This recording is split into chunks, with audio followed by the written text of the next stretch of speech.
Retired Air Force veteran Tom McCay was on an internal flight with his wife, Maggie, in early March 2017, when he was suddenly struck down. Terrified at the sight of her ailing husband, Maggie called out for a doctor to come and help the unconscious man. But what happened next in this high drama was astounding. While no one could call someone falling seriously ill in mid-flight fortunate, it was certainly Tom's. Tom is a retired U.S. Air Force colonel with a long service record which stretches all the way back to the Vietnam War. He lives happily with Maggie, a former nurse, in Houston, Texas. On Monday, March 6, 2017, the 70-something couple caught a Southwest Airlines flight home from Atlanta, Georgia, following a cruise vacation. With all his years of clocking up flight time behind him, the former military pilot certainly had no fears of flying. Nevertheless, he was plunged into a seriously scary situation when he found himself at the center of a health crisis while the plane was in midair. In fact, Tom was always reassured when traveling on commercial airlines by the thought that he could be the one to assist in the case of an emergency.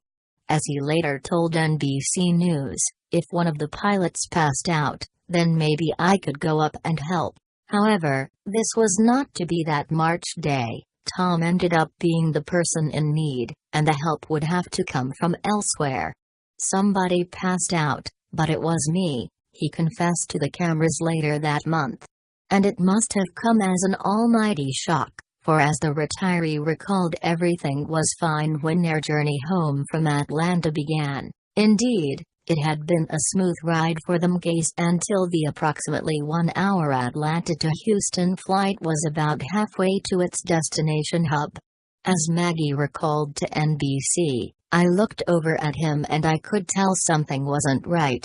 And then all of a sudden he just became unconscious." Tom had described himself as clammy and lightheaded shortly before losing consciousness, and when he passed out his wife became understandably hysterical. "I went into panic mode. I couldn't take off my seatbelt," she remembered. "I started yelling, 'I need help, I need a doctor.'" Indeed, with her extensive medical background, Maggie knew instantly that her husband needed urgent assistance. She was hoping that someone on board would have the necessary training and be able to help out, but could not have expected what happened next. Maggie said, "Within seconds, the response was unbelievable, but not one doctor stood up to come to her sick husband's aid.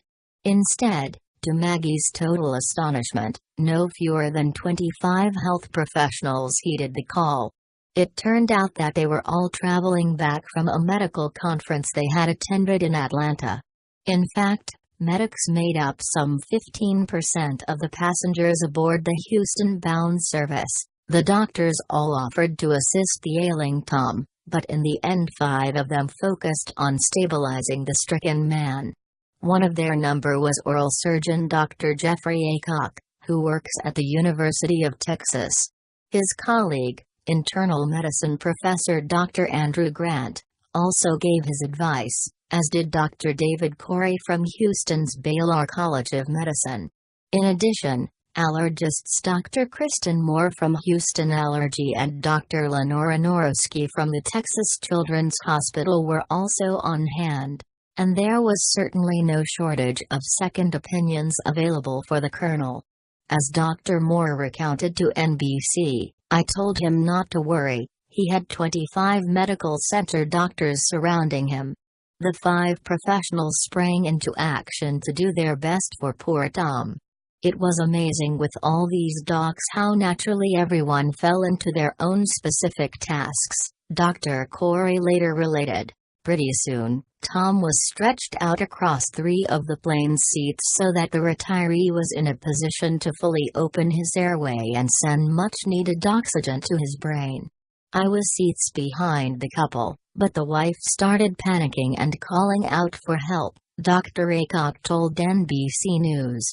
"It became obvious that it was an emergency, and I rushed to jump right in, squeezing through the tight seats to get to the patient." Although Maggie was terrified, the doctors knew just what to do. He had a strong but very, very low pulse rate which we were worried about, Dr. Aycock recalled. We knew, however, that he was going to be okay from his stable blood pressure counts. Dr. Corey was of the opinion that Tom's trouble had started after the colonel had mixed alcohol and medication. Conversely, however, Dr. Aycock believed the patient had not had enough to drink, and put the episode down to dehydration. Nevertheless, no matter what it was that originally caused the in-flight health scare, the doctors on board did not hesitate to assist the poorly passenger. As Dr. Grant remembered to NBC, Dr. Aycock jumped right in and we administered the oxygen source. But the University of Texas professor also sang the praises of the flight stewards. He said, the Southwest Airlines crew were impressive in their response. They left the medical bag for us and a male staff was constantly updating the pilot and discussing if an emergency landing was required. Fortunately, such a drama proved not to be necessary. After about 10 minutes, Tom's condition was stabilized. The patient came to and was given an aspirin by one of the doctors. Tom was able to tell NBC what happened next. As they said my pulse was coming up, I started to feel better. And I opened my eyes and saw all these people looking down at me. Subsequently, a shaken Tom reassured Maggie that he was feeling better, and before too long it was time for the plane to land. When the McCays disembarked from the flight, more medical assistance was waiting for Tom at the airport. However, the decorated veteran was made of strong stuff and refused immediate hospital treatment. Nonetheless, Tom later agreed to a checkup at the DeBakey Clinic in Houston, but while Tom resolved to monitor his condition, he said he saw little need for further medical assistance, because he was no longer showing the same symptoms. Nevertheless, the colonel was willing to follow any orders from the DeBakey Clinic following the results of tests the center ran on him. Tom told NBC News, I hope we can figure this out so there is no problem. And manage whatever we need to do. After news of the Midair incident broke, Southwest Airlines issued a press release thanking the medically trained travelers on its Atlanta to Houston flight for their assistance.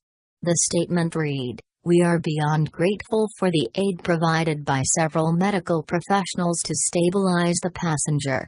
Nevertheless, surely no one is more appreciative for the doctor's assistance than Tom and Maggie. Indeed, Tom himself was happy to praise the other passengers on his fateful flight.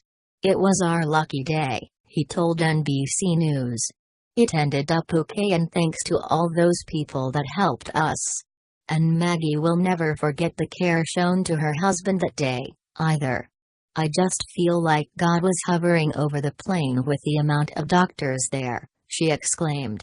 We can never repay them, Maggie continued. There was somebody watching over that plane that day and I am so grateful for the crew, the doctors and all the passengers.